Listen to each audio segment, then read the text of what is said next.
Trump 1 by 1 తను చెప్పిన మాటలు నిలబెట్టుకునేటటువంటి దిశగా అడుగులు వేస్తున్నాడు. అందులో ఒకటి టిప్పులకి పన్ను ఇదివరకు ఉండేది, ఎక్స్ట్రా టైంకి పన్ను ఉండేది.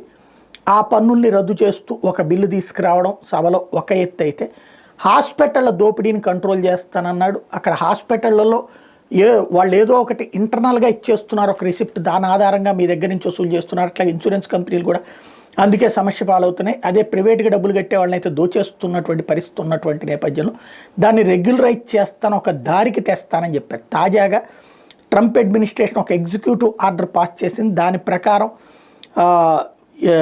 ఇవాల్టి నుంచి హెల్త్ కేర్ ప్రొవైడర్స్ అంటే హాస్పిటల్స్ వాళ్ళందరూ కూడా వాళ్ళ దగ్గర ఉన్నటువంటి ట్రీట్మెంట్కి సంబంధించినటువంటి యాక్చువల్ ప్రైస్ని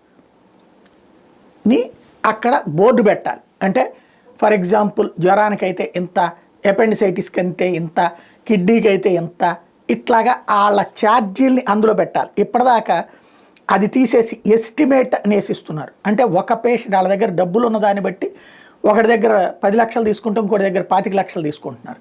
దాన్ని దృష్టిలో పెట్టుకుని అసలు మీరు ముందు ఎంత ఛార్జ్ అన్నటువంటిది దాని మీద డిస్క్లోజ్ చేయమంటున్నారు.